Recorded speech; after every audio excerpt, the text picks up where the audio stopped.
भारत में संविधान चलता है। भारत संविधान से ही चलता है ना। और संविधान दो शब्दों से मिलकर बना हुआ है, संविधान। ऐसा विधान जो सबके लिए एक समान हो, उसको कहते हैं संविधान।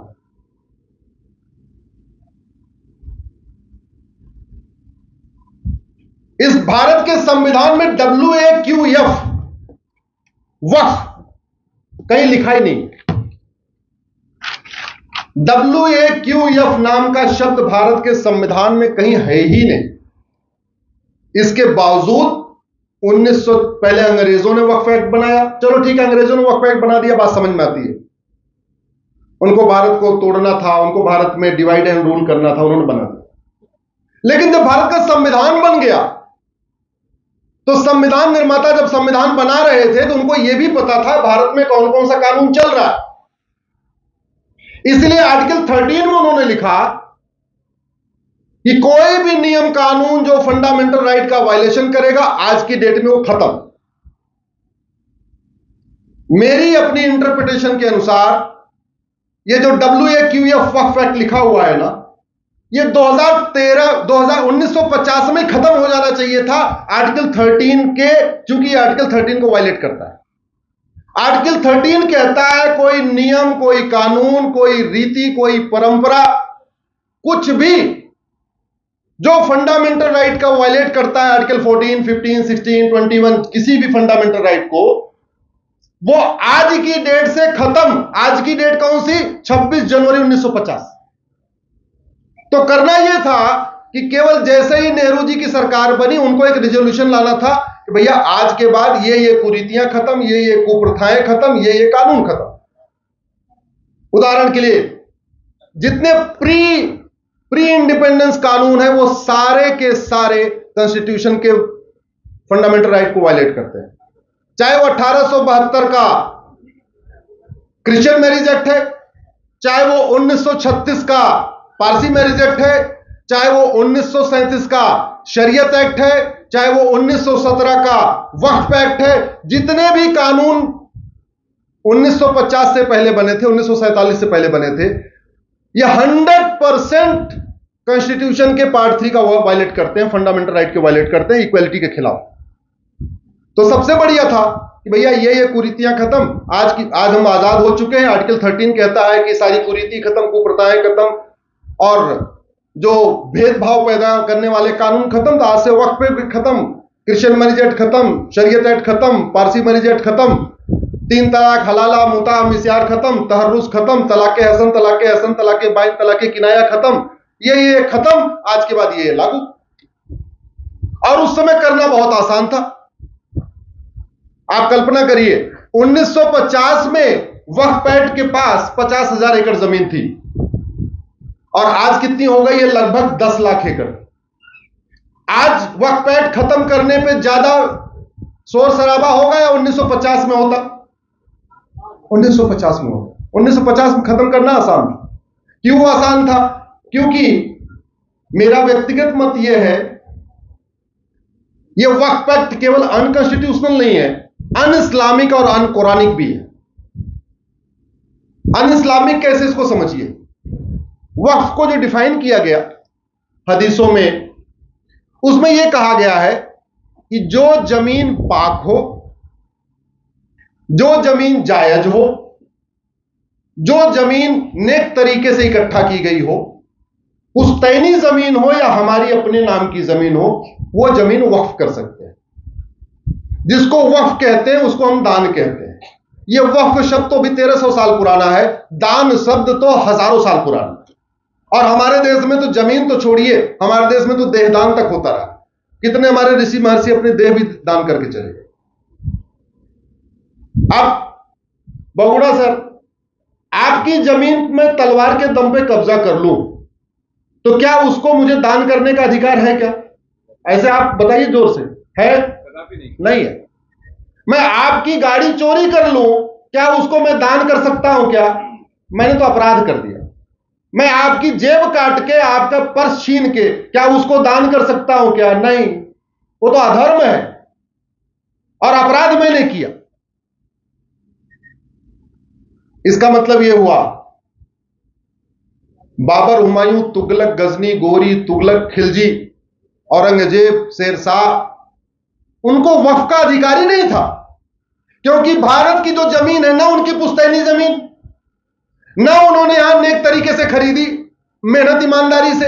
अरे उन्होंने तो तलवार के दम पे कब्जा किया, हत्या की धमकी देके कब्जा किया, बलात्कार की धमकी देके कब्जा किया, आगजनी की धमकी देके कब्जा किया। तो वो जमीन पाक कैसे हो गई?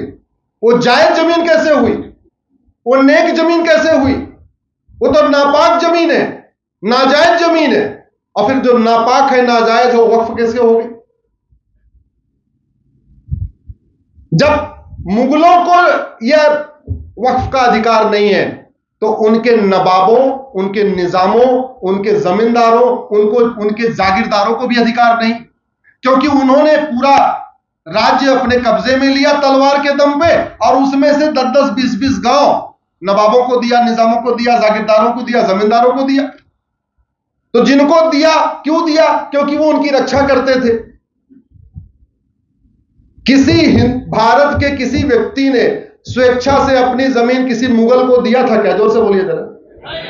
स्वेच्छा से किसी नवाब, किसी निजाम, किसी जागीरदार, किसी जमींदार को दिया क्या? नहीं।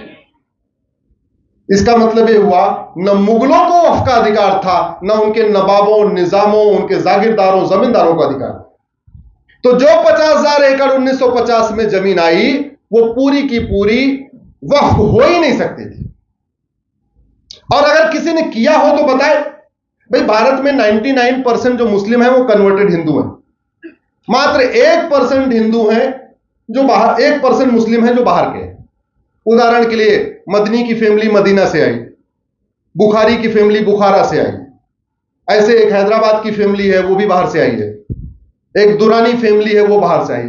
ज्यादा से ज्यादा हार्डली 1% है जो बाहर के आए हैं, बाकी 99% तो यहीं के हिंदू थे। उन्होंने स्वेच्छा से तो दिया नहीं, वो तो बेचारे तलवार के दम पे, हत्या बलात्कार के डर से कन्वर्ट हो गए।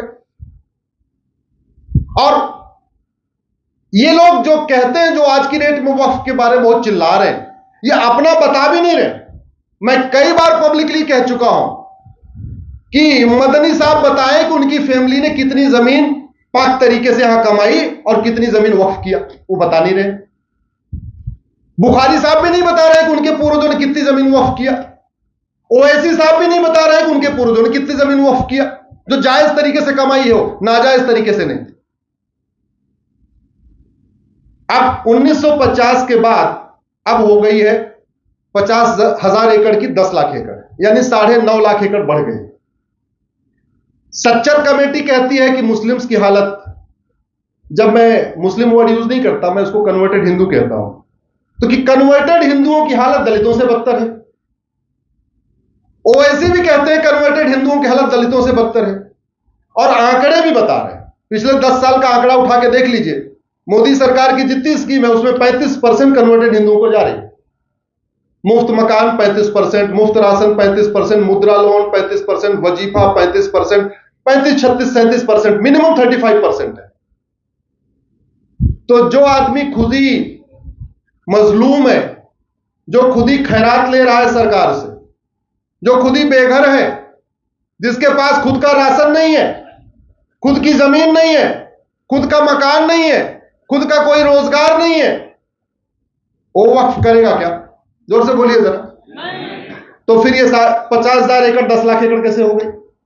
जानते हैं, ये वक्फ, ये जो 9.5 लाख एकड़ जमीन बढ़ी है, ये कांग्रेस के द्वारा बनाए गए घटिया कानून के कारण हुई। अगर आप कांग्रेस का इतिहास उठा के देखिए, किसी भी व्यक्ति का कैरेक्टर देखना हो तो उसकी जबान नमत देखिए, उसके द्वारा किए गए कार्य को देखिए। जैसे मैं भाषण बहुत अच्छे दूं और काम न करूं, तो फिर तो भाषणबाजी हो गई, बतौलेबाजी हो गई ना। मैं बहुत गहराई से इस पे स्टडी कर रहा था, और आज से नहीं, जब मैं इंजीनियर था तब से कर रहा था। मुगल यहां इस्लाम को फैलाने आए, ब्रिटिश यहां राज करने नहीं आए थे, क्रिश्चियनिटी को फैलाने आए थे। राजपाट हथिया के कन्वर्ट करना आसान होता, मुगल यहां पे इस्लाम को फैलाने आए, कांग्रेस यहां पे ब्रिटिश यहां पे क्रिश्चियनिटी को फैलाने आए, और उन दोनों का जो काम अधूरा रह गया था वो 1950 के बाद कांग्रेस ने शुरू किया। जैसे 1954 में भारत की चिकित्सा व्यवस्था को बर्बाद करने के लिए ड्रग एक्ट बना दिया, 1955 में 54 में वक्फ एक्ट बना दिया, फिर ऐसे एक के बाद प्लेस ऑफ वर्शिप एक्ट है, माइनॉरिटी कमीशन एक्ट है, एफसीआरए है, ऐसे 50 कानून उन्होंने बना रखे हैं। उस 50 में से लगभग 25 कानून हमने चैलेंज किया हुआ है सुप्रीम कोर्ट और हाई कोर्ट में।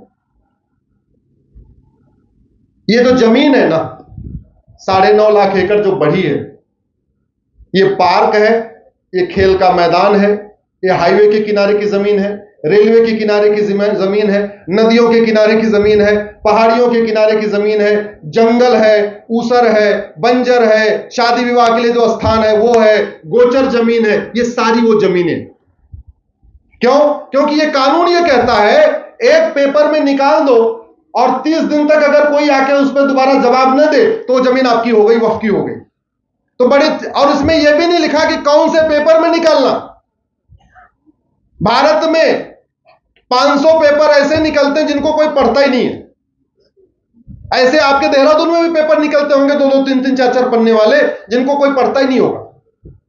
तो ये वक्फ बोर्ड ने क्या किया, ऐसे पेपर में नोटिस देता था जिसको कोई पढ़ता ही नहीं था, और 30 दिन के बाद डीएम को कहता था हमने नोटिस दे दिया, कोई जवाब आया नहीं, कोई इसको अपोज कर नहीं रहा है, एक काम करो जमीन खाली कराओ।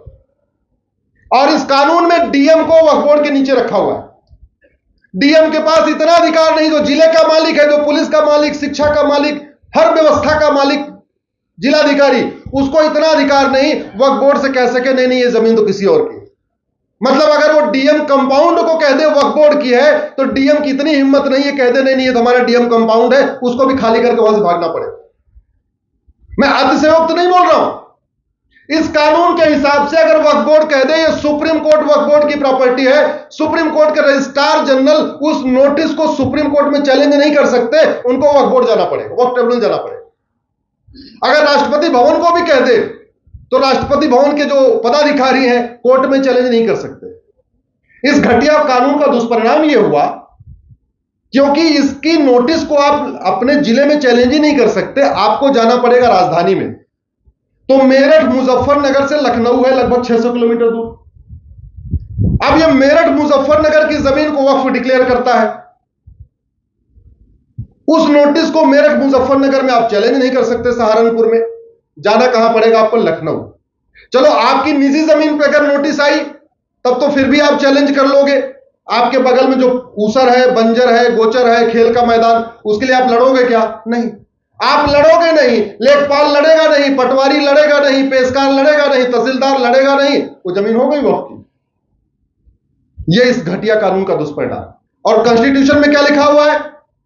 Schedule 7 list 3 entry number 28 charity endowment. इसका मतलब हमें वक्फ एक्ट नहीं बनाना था 1954 में, हमें यूनिफॉर्म चैरिटी कोड बनाना था, हमें यूनिफॉर्म इंडाउमेंट कोड बनाना था, यूनिफॉर्म प्रॉपर्टी कोड बनाना था। यानी हमें एक देश एक दान संहिता बनाना था, एक देश एक धर्मस्थल संहिता बनाना था, एक देश एक संपत्ति संहिता बनाना था। और कांग्रेस ने क्या बना दिया? वक्फ एक्ट। यह भारत के संविधान के साथ सबसे बड़ा धोखा है। क्या ऐसा कानून हिंदुओं के पास है? नहीं। जैन के पास है? नहीं। बौद्ध के पास है? नहीं। सिख के पास नहीं है, बहाई के पास नहीं, ईसाई के पास नहीं, किसी के पास नहीं। भारत का संविधान केवल 2 कैटेगरी के लिए अलग से कानून बनाने की परमिशन देता है, महिलाओं और बच्चों के लिए आर्टिकल 15 और एससी एसटी के लिए आर्टिकल 46। भारत का संविधान कहता है भाई महिलाओं बच्चों के लिए अलग से आप ट्रिब्यूनल बना सकते हैं, अलग से आप आयोग बना सकते हैं, अलग से आप मंत्रालय बना सकते हैं, अलग से उनके लिए योजना बना सकते हैं। दूसरा, एससी एसटी के लिए अलग से आयोग बना सकते हैं, मंत्रालय बना सकते हैं, अलग से उनको बजट एलोकेट कर सकते हैं, अलग से उनके लिए आयोग भी बना सकते हैं, और किसी के लिए नहीं बना सकते। और मजहब के आधार पर तो बिल्कुल नहीं बना सकते। 1947 में विभाजन कैसे हुआ था, किस आधार पर हुआ था? जोर से बोलिए जरा। मजहब के आधार पर। क्या ये संविधान निर्माता हमारे, चाहे बाबा साहब अंबेडकर, सरदार पटेल, श्यामा प्रसाद मुखर्जी, इतने भी समझदार नहीं थे कि मजहब के आधार पर विभाजन हो गया और मजहब के आधार पर कानून लागू कर देंगे वो, नहीं। इसीलिए उन्होंने संविधान में कहा चैरिटी कोड बनेगा, इंडाउमेंट कोड बनेगा, यानी समान दान संहिता बनेगी, समान धर्मस्थल संहिता बनेगी। वो किया नहीं। एक देश एक विधान का मतलब केवल एक देश एक नागरिक संहिता नहीं होता।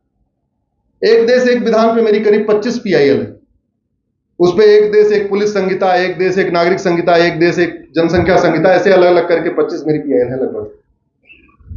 तो बनना था uniform charity code, uniform endowment code, यानी हिंदी में कहेंगे समान दान संहिता, समान धर्मस्थल संहिता, और बन क्या गया? वक्फ एक्ट। मालदीव का क्षेत्रफल 75,000 एकड़ है और वक्फ बोर्ड के पास 10 लाख एकड़, यानी सर भारत में वक्फ बोर्ड के ऊपर 12 मालदीव बन जाएंगे।